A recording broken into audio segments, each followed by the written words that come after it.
छत्तीसगढ़। मैं हूं अंशिता जैन, आप सभी का स्वागत है समीदर्शी न्यूज में। आज मैं आप लोगों से एक ऐसे शख्सियत से मिलाना चाह रही हूं जो दुर्ग भिलाई शहर में चर्चित गायनोलॉजिस्ट में से एक है।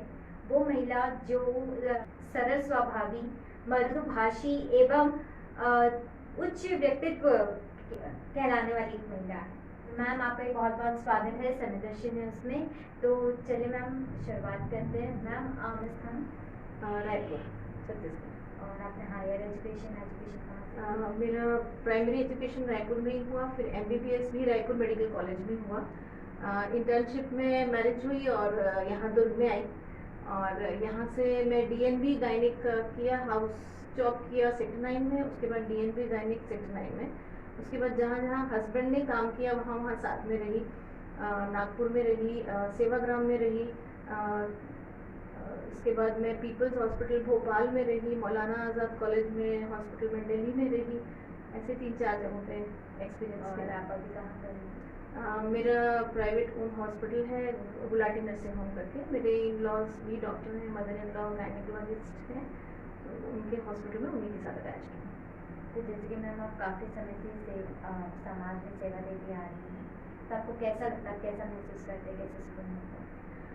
बेसिकली मेरे पेरेंट्स डॉक्टर्स हैं, मदर गायनिक हैं और फादर ENT हैं, सर्जन हैं। तो शुरू से ही मतलब मम्मी पापा को देखा हुआ था कि कोई इंसान तकलीफ में आ रहा है और रिलीफ होके जा रहा है, तो मुझे लगता था कि ये एक बहुत अच्छा प्रोफेशन है, प्रोफेशन भी है, साथ में किसी का हम दर्द दूर कर रहे हैं। तो ये शुरू से मन में था कि ऐसा कुछ बनना है, गायनिक ही बनना है, ऐसा कुछ नहीं था।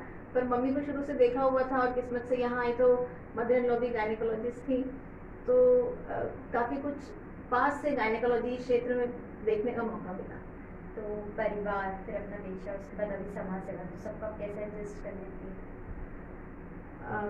जब इंसान की हॉबी होती है और दिल में होता है कि हमको कुछ करना है, और जब ईश्वर की तरफ से आपके सामने कोई आ जाए जिसको तकलीफ है, तो उसके लिए हम जो कुछ कर सके उसी को समाज सेवा कहते हैं। और आप अपनी हद से बढ़कर तो नहीं कर पाते हैं, जो आपकी हद में है, जो हम कर सकते हैं, वो हम कोशिश करते हैं करने की। मैम, मैं अभी आपसे ये पूछना चाह रही थी, जैसे कि गर्मी बढ़ती जा रही है, तो इस प्रचंड गर्मी में हमारा खान पान कैसा रहना चाहिए? देखिए, गर्मी के समय आपका शरीर जो है, हम सब जानते हैं 70% वाटर से है और 30% सॉलिड है। तो हमको 70% हमारे आहार में जूसी फ्रूट्स, पानी बहुत ज़्यादा लें ताकि स्ट्रोक की तकलीफ जो अभी होती है बहुत गर्मी के दौरान, वो हम अवॉइड कर सकें। तो पानी का ज़्यादा से ज़्यादा निवेश कर सकें हमारे खाने में, और थोड़ा थोड़ा खाएं, बार बार खाएं, लाइट डाइट लें, फैट्स थोड़े से कम करें, कार्ब्स और प्रोटीन्स अच्छा लें, लेकिन मल्टीविटामिन युक्त फ्रूट्स अच्छे से लें। जैसे बहुत सारे पेय पदार्थ हैं, नींबू पानी है, मट्ठा लस्सी है, नारियल पानी है, दाल का पानी, चावल का पानी, पसिया।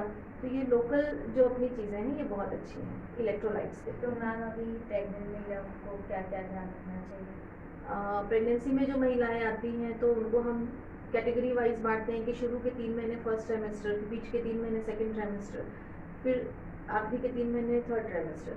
तो उन सब में अलग अलग थोड़ी सी डाइट अपने को बोलनी पड़ती है, पेशेंट्स को समझाना पड़ता है, उनको बताना पड़ता है कि आपका प्रेगनेंसी में गट के मूवमेंट थोड़े स्लो हो जाते हैं, इनडाइजेशन की थोड़ी संभावना रहती है।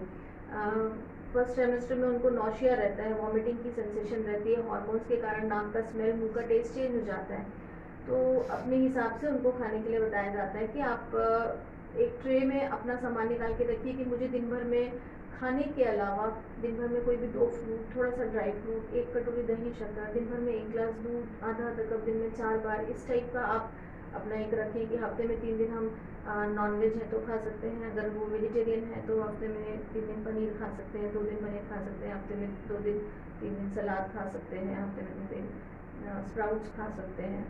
जितनी दालें हैं उसमें अच्छा प्रोटीन है, मिलेट्स बहुत अच्छे, जो मोटे अनाज है उसमें बहुत अच्छी क्वालिटीज़ हैं, वो आप इंक्लूड कर सकते हैं, रागी है, बाजरा है, ज्वार है। इसके अलावा उनको हाई प्रोटीन अच्छी डाइट लेनी चाहिए और थोड़ा थोड़ा बार बार खाना चाहिए, पानी ज़्यादा पीना है, ये उनको भी सलाह दी जाती है।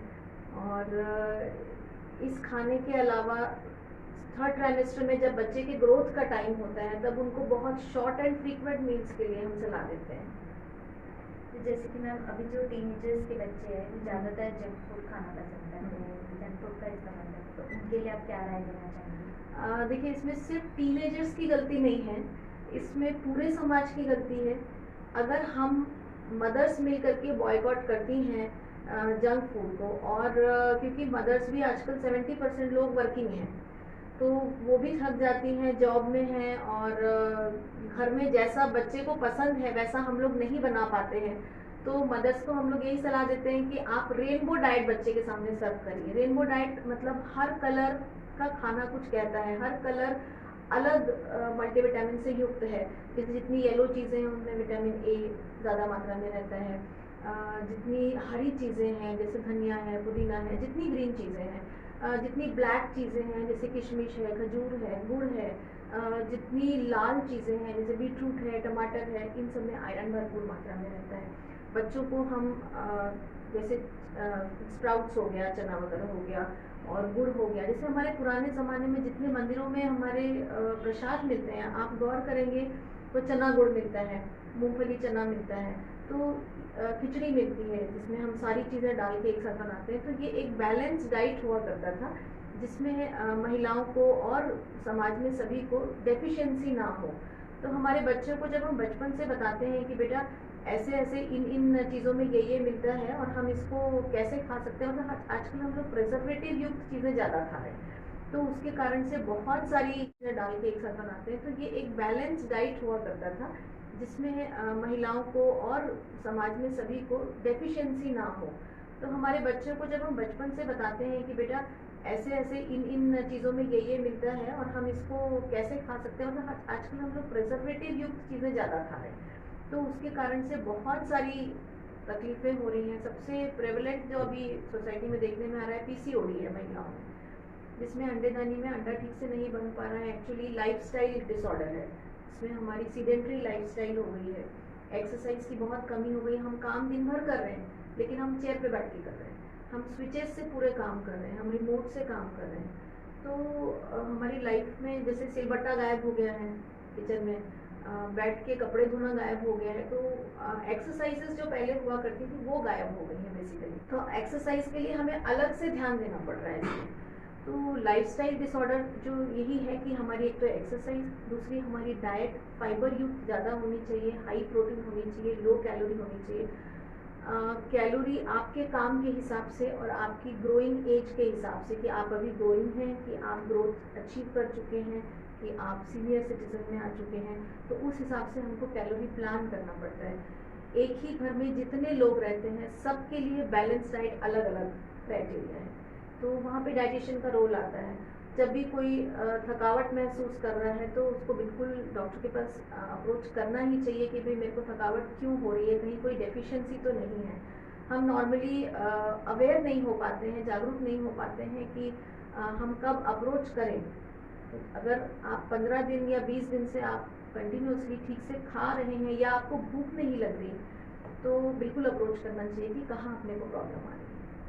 तो जैसे कि मैम जंक फूड से शरीर में, माथे तंत्र में किस तरीके की परेशानी आ सकती है? देखिए, जंक फूड नॉर्मली कई दिनों से स्टोर्ड वाला रहता है, पैक्ड और टिन्ड डब्बे रहते हैं, उसमें प्रिजर्वेटिव्स बहुत मात्रा में रहता है, और आपको मान के चलिए कि फ्रेश मल्टीविटामिन फ्रेश चीज़ें नहीं मिलेंगी, खाली आपको पेट भरने के लिए मिलेगा।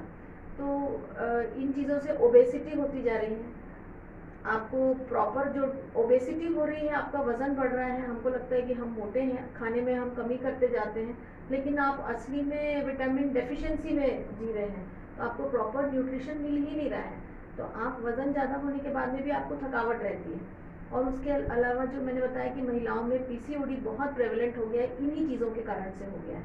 और दूसरा, हम जंक फूड पे एक्चुअली हमारा काम आजकल ऐसा हो गया है कि हम लोग टाइम पे ना सो पा रहे हैं, टाइम पे ना उठ पा रहे हैं, और डाइट हमारी बहुत सफ़र कर रही है क्योंकि हमको सुबह जल्दी जॉब में जाना है। हम दोपहर का खाना, नाश्ता जो कि मेन होना चाहिए, नाश्ता स्किप हो जाता है, दोपहर का खाना भी हम आड़े टेढ़े टाइम पे खाते हैं, रात को थक जाते हैं, हम एनी टाइम रात में खा के कुछ भी जो मिलता है वो खा के सो जाते हैं।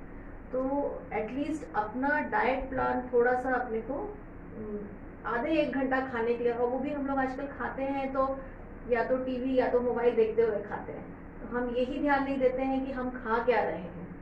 तो खाना मेरे ख्याल से बिना मोबाइल देखे थोड़ा सा हम गौर करें कि हम खा क्या रहे हैं, और रेनबो डाइट की तरफ अगर हम शिफ्ट हो तो ये बहुत अच्छी चीज़ रहेगी। तो मैम ये रेनबो डाइट में क्या क्या चीज़ें आ सकती है? रेनबो डाइट में जैसे मैंने अभी आपको बताया कि हर कलर कुछ कहता है, हर कलर में अलग अलग मल्टीविटामिन चीज़ें रहती हैं। जैसे आपके सीरियल्स हैं उनमें कार्बोहाइड्रेट्स अच्छे हैं, जैसे दालों में प्रोटीन अच्छा है, जितनी खड़ी दालें हैं, चना है, छोले हैं, राजमा है, लौंगी है, इनमें अच्छी क्वालिटी का प्रोटीन है, सोयाबीन है। जितने आपके मिलेट्स हैं, मोटा अनाज है, उनमें अच्छा बहुत हाई क्वालिटी ऑफ फाइबर है प्लस प्रोटीन है, रागी वगैरह में। तो वो भी बीच बीच में हफ्ते में 2 दिन 3 दिन अगर हम उसका दलिया खा लें, प्लस आप धनिए पुदीने की चटनी पीस करके साथ में लें, तो अदरक धनिया पुदीना और जो भी हम मसाले डालते हैं, और मैं अब तो बोलूँगी कि मसालों का जो डब्बा है किचन में, वो एक बहुत बड़ा इम्यूनिटी बूस्टर है, जैसा कि कोविड में प्रूव हुआ। तो जैसे फली दाने का चूरा हो गया, चने के दाल का चूरा हो गया, अजवाइन, जीरा, हल्दी, तुलसी, ये सब प्रूव्ड चीज़ें हैं कि इम्यूनिटी बूस्टर हैं। तो इन सब का प्रयोग हम अपने खाने में भरपूर मात्रा में करें। दिन भर में 1 ग्लास दूध ज़रूर लें, दिन भर में दही 1 कटोरी ज़रूर लें। गर्मियों में छाछ बहुत अच्छी है क्योंकि ठंडी है। तो ये सारी चीज़ें मिला करके हर कलर की आपके थाली में दिन भर में एटलीस्ट 3 कलर की चीज़ें आप खाएं, उसको हम लोग रेनबो डाइट बोलते हैं। जैसे कि मैम अभी गर्मी के मौसम पसीने बहुत आते हैं, तो पसीने के आने की वजह से चर्म रोग की समस्या आती है, तो उसके बारे में आपका क्या विचार है? हम अपने बच्चों को सिखाएं कि भाई थोड़ा सा गर्मी में ढीले ढाले कपड़े पहने, हो सके तो बिल्कुल कॉटन, हैंडलूम कॉटन, सूती पहने, ताकि लाइट कलर्स पहने, बहुत कलर्स डार्क मत पहने। आपको जिस रंग में पसीना आता है तो हम एटलीस्ट दिन भर में 2 बार चेंज करें अगर जहाँ हमको ज़्यादा पसीना आता है। ये सारी चीज़ें, और हाइड्रेशन बहुत अच्छा रखें अपना, और कोशिश करें कि बहुत ज़्यादा धूप में, मतलब 10 बजे के बाद 10 से 4 के बीच में हो सके तो बहुत कम अपना एक्सपोजर धूप में दें, ताकि हम बहुत ज़्यादा हॉट वेदर में ना रहें।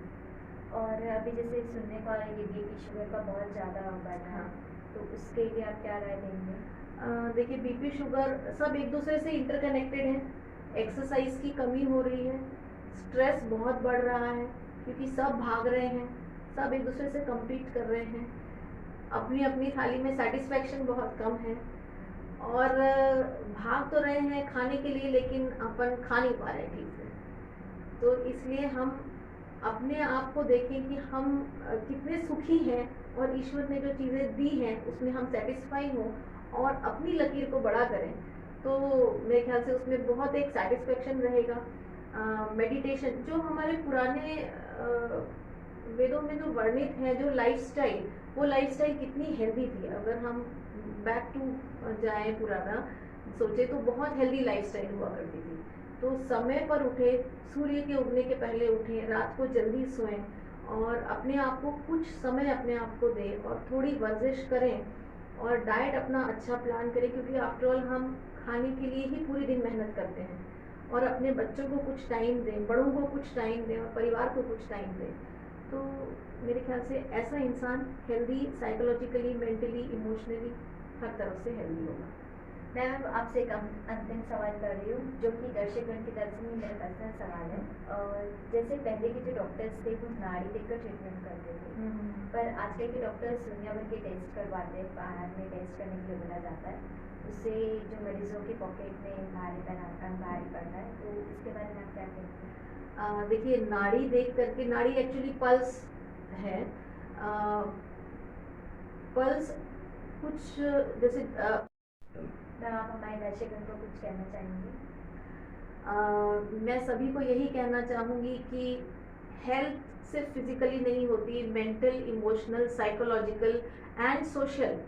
तो हम तो हेल्दी अपनी तरफ, बिल्कुल हम हेल्थ की तरफ ध्यान दें, लेकिन समाज में अगर किसी को कहीं किसी भी तरीके की प्रॉब्लम हो रही है तो उसको हम सोशल हेल्थ कहते हैं, कि भाई हम कोई तकलीफ हो रही तो हम एक दूसरे का हाथ पकड़ करके साथ में सब उन्नति करें। और ईश्वर ने सबकी थाली में अलग अलग खाना परोसा है, सबके लाइफ के क्वेश्चन पेपर्स अलग हैं। तो स्ट्रेस नहीं लेकर के आप अपने क्वेश्चन पेपर को किस तरीके से सॉल्व करते हैं वो आपकी एफिशिएंसी दिखाता है। क्योंकि हम एक दूसरे से जब तक लेग पुलिंग करेंगे, जब तक हम एक दूसरे से कम्पीट करेंगे, हम आगे नहीं बढ़ पाएंगे, क्योंकि कहीं ना कहीं आपके कॉर्नर में स्ट्रेस रह जाता है। तो मेरा फंडा यही है कि हेल्थ शायद इसी को कहते हैं कि मेंटल, साइकोलॉजिकल, फिजिकल और सोशल हेल्थ सब तरीके से आप सेटिस्फाई रहें और कोशिश करें कि एक दूसरे को हेल्प करें। मैं क्योंकि स्त्री रोग विशेषज्ञ हूँ तो मुझे न्यू बॉर्न फीमेल से लेकर के जेरियाट्रिक सीनियर सिटीजन्स की फीमेल से अक्सर मेरा मिलना जुलना होता रहता है। तो मैं बेसिक अवेयरनेस पे मेन काम करती हूँ, क्योंकि महिलाएं अपने आप की हेल्थ को थोड़ा कम ध्यान देती हैं। बहुत संपन्न घरों से भी होता है बातचीत उन महिलाओं से, और जो लो सोशियो इकोनॉमिक स्ट्रेटा से आती हैं उनसे भी होता है। लेकिन मुझे लगता है कि खाने की बहुत ज़्यादा कमी नहीं है, हम कैसा खाना खाएं और किस टाइम पे खाएं और क्या क्या इंक्लूड करें, उसकी अवेयरनेस की कमी के कारण से। खाने की कमी मुझे लगता है कि बहुत कम है, ऐसा नहीं है कि कमी है बहुत ज़्यादा। तो महिलाओं को वो अवेयरनेस होना बहुत ज़रूरी है। और लड़कियों को, टीनेजर्स को और मदर्स को, जैसे पहले बुआ मासी जॉइंट फैमिलीज हुआ करती थी, तो टीनेजर्स आजकल अकेले हो गए हैं कि वो बुआ वो मासी ये सब अलग अलग हो गए हैं। तो मदर, बुआ, मासी, नानी, दादी सब अगर मिल करके एक ऐसा जॉइंट फैमिली जैसी फीलिंग आती है बच्चों को, तो बच्चे इधर उधर नहीं होते हैं, टीनेजर्स भी सपोर्टेड रहते हैं और हम लोगों में वो रिलेशन रहता है। जब हम एक दूसरे को टाइम नहीं दे पाते हैं तब लोग डेविएट होते हैं एक दूसरे से। तो ये सारी चीज़ें भी हेल्थ में इंक्लूड होती हैं। हम एक दूसरे का बहुत ध्यान रखें और कोई भी तकलीफ लगती है, अगर वो महिला खुद से नहीं बता पा रही तो घर वालों को पता चलना चाहिए कि ये थोड़ी सी अभी कम एक्टिव है, थोड़ी सी सुस्त लग रही है, तो क्यों ना एक बार डॉक्टर से मिल लिया जाए। ज़रूरी नहीं है कि आपको डॉक्टर बहुत सारी दवाइयाँ लिख करके देगा, लेकिन वो टेस्ट कराएगा। कभी कभी होता है हम लोग विटामिन डी डेफिशिएंसी है या B12 डेफिशिएंसी है, जिसमें हमें सुस्ती लगती है। तो ऐसी कुछ कई बार तकलीफें रहती हैं कि हम लोग आजकल धूप में देखते ही नहीं हैं, सुबह उठते हैं जॉब में, वो ऑफिस चले गए, शाम को आए तो धूप हमने देखी ही नहीं। तो ऐसी कुछ चीज़ें होती हैं। और महिलाएं कई बार अपने स्वास्थ्य का ध्यान 40-50 तक होने के बाद में, बच्चे हो गए तब तक डॉक्टर से वास्ता पड़ा, उसके बाद 50 के होने के बाद में क्लिनिक नहीं जाती है अनटिल अनलेस कोई तकलीफ हो, जैसे कि ब्लीडिंग हो रही है, लंबी ब्लीडिंग हो रही है, तो बहुत कम फेस करती है। अपन बिना तकलीफ के, जैसे मैं ये कहती हूँ कि जैसे अपने घर में बाइक है या कार है, हम लोग उसकी सर्विसिंग कराते हैं। जब वो खराब हो उसके पहले ही हमें डेट दी जाती है कि उसकी सर्विसिंग कराना है।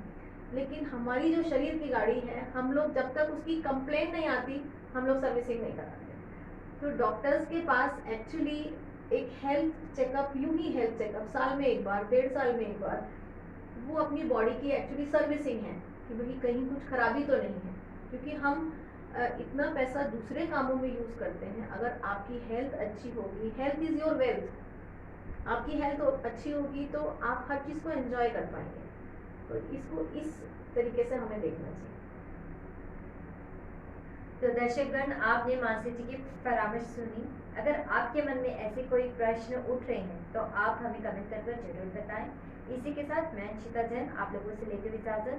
मैम आपका बहुत बहुत धन्यवाद कि आपने इतना समय दिया समय दर्शन न्यूज़ को। Thank you. न्यू वीडियोस की अपडेट पाने के लिए सब्सक्राइब करें समय दर्शन न्यूज़ को और बेल आइकन को दबाएं।